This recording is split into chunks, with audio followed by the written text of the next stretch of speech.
Joining us now, back from Florida at the winter meetings of the Republican National Committee, Chairman of the Republican Party of Virginia, Jack Wilson. He's got a great convention planned for May. I can't wait. That's coming after it gets nailed down. But first, Jack, welcome. Great to have you today. Thanks, John. Great to be with you. So, you went to the winter meetings for the Republican National Committee, and the president was there, and we understand you had a direct conversation with him, Jack, about Virginia. Can you share that with us? I'd be happy to. Yeah, we had a great winter meeting at the Republican National Committee. It was a Trump Doral. Great series of meetings. The president flew back to address the Republican National Committee on his way back from Davos, Switzerland, and spoke. And then after his remarks, I had an opportunity just to briefly talk with the president, talk to him about how we were going to win Virginia for him this November. We were going to add some congressional seats to our Republican majority in the House coming up next year, and he clearly is focused on Virginia. He is well aware of the groundswell of grassroots support for the Second Amendment, and said he's going to make a strong push. He and his campaign are going to make a strong push in Virginia. I told him we were all in for him, and we were going to do everything we could to deliver Virginia for the president. All right, Jack, so you feel confident. Let me tell you this. How are you going to win Virginia? We're going to win it by, first of all, unifying around the president. We have got to do what I observed in Florida with the Republican National Committee is a unified party, all elements ready to work hard for the president. And we need to do the same thing here in Virginia. We've, unfortunately, I think in 2017 and 2019, in our General Assembly races, we had a segment of our candidates sort of try to run away from the president as opposed to running with the president. And you saw the results we got from that, especially in Northern Virginia. So the message I'm going to communicate to all our Virginians is you got to support the president. He is doing great things for the country. He's doing great things for Virginia, and we need to give him 4 more years. And the way we do that is we come together and all vocally support the president, whether you're in Abingdon or Alexandria. You got to support the president. Well, and it's important, Jack. A lot of people don't realize that we actually do have a contested nomination. The president does have to get nominated. You have to get the delegates. You have to go to Charlotte. You have to elect them at the various districts, right, conventions. And then you have to go to Charlotte, and you have to get – and he is being challenged by William Weld, who is actually has an organization in Virginia, as we understand it. So what is your message to Republicans out there that think this is just a done deal? Well, you're absolutely right, John. People have to get engaged. I mean, we're going to elect delegates at each of the congressional district convention. We're also going to elect delegates at the state convention, and at the state convention, we will actually vote to bind the Virginia delegation on the first ballot of the Republican National Convention in Charlotte. So it is critical that if you're a supporter of the president and want to make sure he is renominated in August at the Republican National Convention and then reelected in November, you need to get engaged now. You need to get engaged in your local committee mass meetings and get elected to be a delegate to the district conventions as well as the state conventions so you can come out and support the president. Well, and the district conventions are important also. And I was just mentioning mine the other day. I live in the 4th district. We have a Trump delegate slate led by me again this year, and I need everybody to sign up as a delegate and come out there. That's going to be on April 25th at Thomas Dale High School in Chester. But all you have to do right now, and we'll get in touch with you and get it done, all you have to do right now is text me. If you're in the 4th District, 757-692-1710, 757-692-1710, say, hey, John, I want to go to the convention. I want to be a delegate. I want to vote for John Fredericks and your Trump slate. And we will get in touch with you from there. But if you don't elect the right delegates to Charlotte, you're going to have the fiasco, Jack, like we had both at the state convention in 2016, where we got robbed, the Harrisburg heist, as I call it, and then the nonsense that we did in where was it, Cleveland, with Cuccinelli throwing his credentials and me fighting him for all that time, trying to unbind the delegates. We don't want another fiasco, right? That's exactly right. I mean, what we really need to do at our state convention, as well as the district conventions that you're running in, and then clearly in Charlotte in August, is show a unified party that is supporting President Trump. And he's clearly going to have a strong record to run on. We made a lot of promises in 2016, and in 2020 he can run on the promises, kept as well. I mean, the strongest economy, America first again, well respected around the world, military defense spending is strong. I mean, just so many accomplishments that he can run on, and we just need to showcase that to the American people so that we can reelect President Trump in 2020. So, Jack, we've got to get all this done. You've got to get delegates there, both at the state convention in May and at the local district conventions. I know that our team is going to be working very, very hard on that. Tell us what your vision is. I know you don't have everything set right now, dates and location, but tell us what your vision is for the state convention in May, where we hope to get some really good speakers. There'll be a state Republican convention. We'll be electing delegates at the state level. What is your vision for that, Jack? Well, frankly, John, what I want this to be is a showcase for the president and essentially the kickoff for the Virginia campaign for President Trump in 2020. We at the state Central Committee, again, requested in conjunction with the president's team to have a convention as opposed to a primary to bind our delegates at the national convention. If we'd have had the primary, we would have been doing that in March, and clearly the president would have won, but we would not have been able to get the showcase that we can get and kick off the fall campaign with an extravaganza, so to speak, of a convention that we're going to have in May. We're really optimistic that if we can't get the president to appear, that the vice president will be there. We're going to use this as a significant fundraising opportunity. We're getting a lot of interest from folks that want to be sponsors of our convention.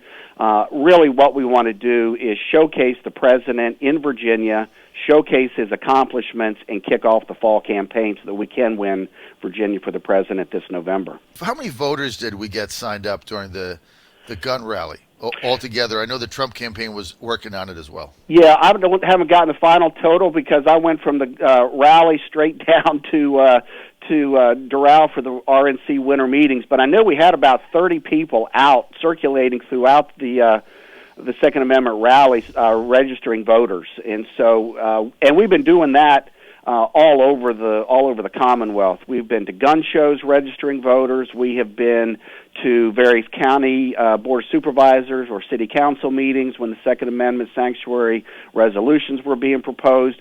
So we have been out all throughout the last several months. Frankly, we've been out since last July registering voters, and primarily the focus has been in Southwest Virginia, where we know we've got a strong reservoir of Trump support that unfortunately isn't registered to vote. So that's where the primary focus has been. But with the Second Amendment grassroots movement spreading like wildfire throughout the Commonwealth, wherever those events are, we're registering voters as well. And so the key is to get these folks registered, keep them engaged, get them back to the polls in November, and then keep them voting for years to come. Jack, what is your vision for this convention as far as to get people there? Is it only going to be open to registered delegates at their various districts, or are you just going to sell tickets for people that just want to come and see the speeches as well?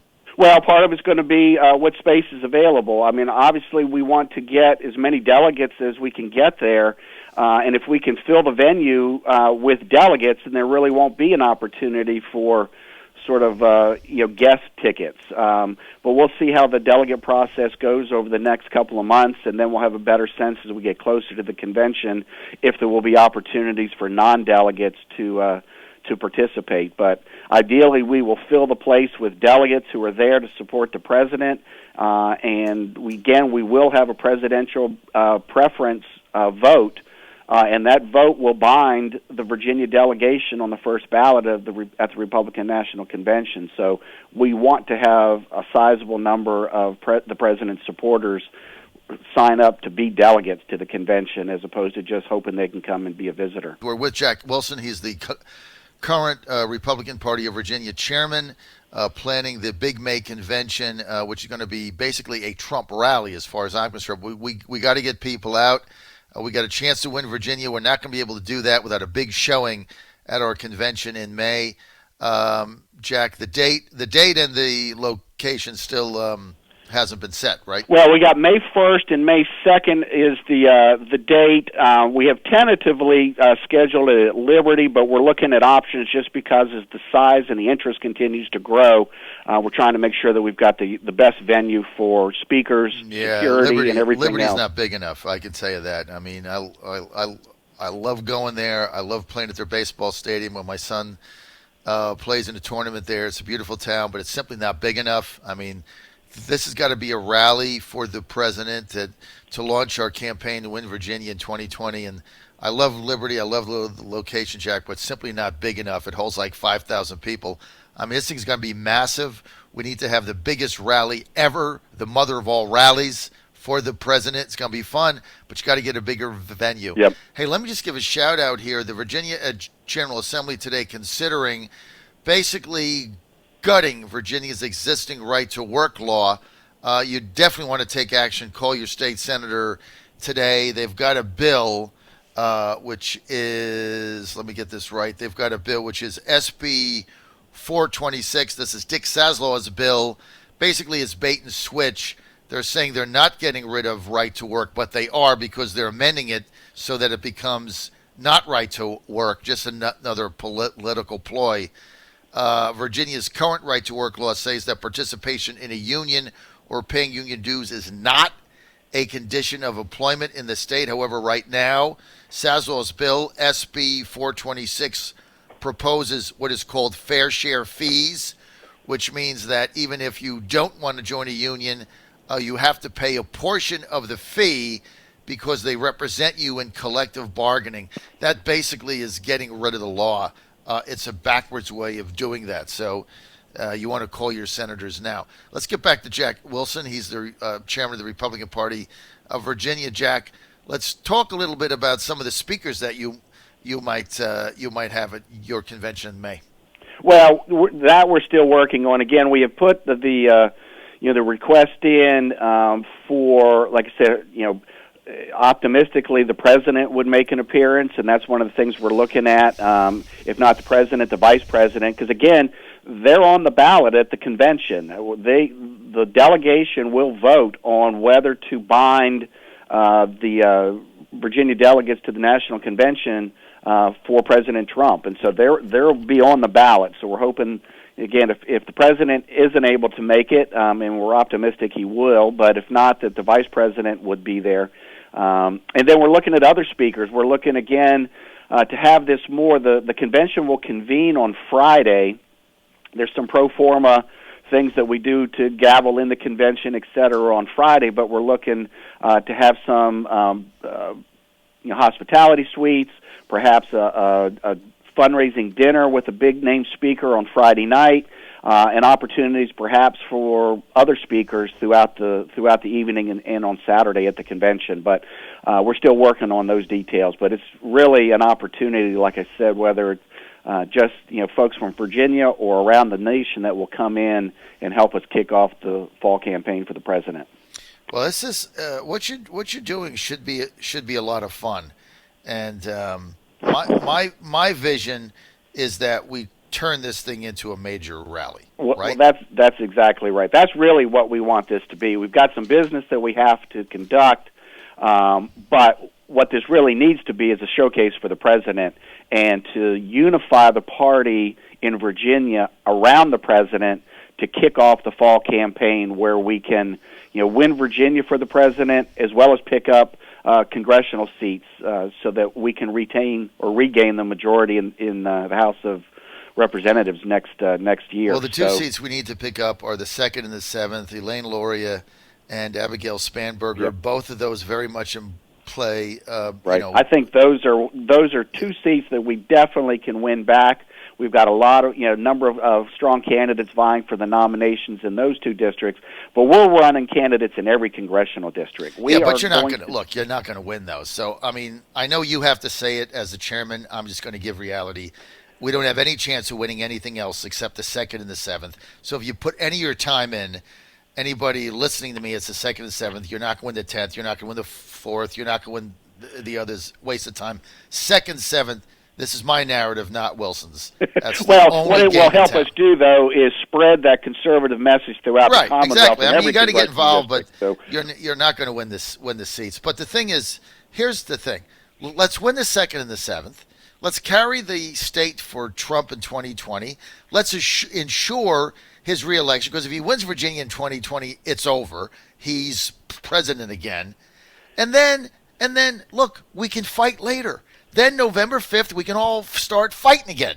But let's unify now, get the president reelected, win these 2 seats, and then fight later. No, that's John, what we have to do. We're not going to start fighting again in November, because right after that we got to get ready for winning the governorship and taking back the House of Delegates in 2021. So my view is we start winning. Winning can become contagious and can overcome some of the dissension that we've got in the party right now. I think winning is the best prescription for party unity, and the way we do that is first all rally around President Trump, because if we can win that in Virginia, then we're on our way back. Well, Jack, I love your enthusiasm. I agree with you 100%. If you're the guy that could ever bring this party together, I would certainly be impressed by that. They've been fighting since I've been here. But hopefully Jack's right. Hopefully we can win in 2020, and then winning is contagious after we've lost, 17, 18, 19 state races in a row. Hey, we're due for a win. Jack, thanks for being with us. I really appreciate it. Jack Wilson, Chairman, Republican Party of Virginia.